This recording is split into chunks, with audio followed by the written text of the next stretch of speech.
વેરાવળ ખાતે પોલીસના ધ્યાને આવેલ કે એક ચીલ ઝડપની ઘટના બની છે અને ચેન સ્નેચિંગ થયું છે.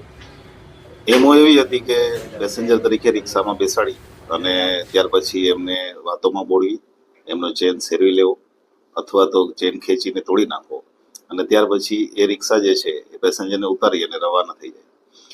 આ વિગત જેવી પોલીસ પાસે આવી, ફરિયાદી આવ્યા પોલીસ પાસે, ત્યાર પછી પોલીસે અલગ અલગ 3 ટીમો બનાવી અને જે આવા પ્રકારની રિક્ષાઓ હતી જે અધર દેન વેરાવળ સિટીનું પાસિંગ હોય કે ગીર સોમનાથનું પાસિંગ હોય, એ સિવાયની રિક્ષાઓ બધી અમે ટ્રેસ કરી. એમાં પણ એમણે નંબર પ્લેટ છુપાવેલી હતી, પણ વધારે ડિટેલમાં જતા એ જે રિક્ષાઓ છે એક સાથે 3 રિક્ષાઓ આવેલી એમને વિગતો મળી હતી.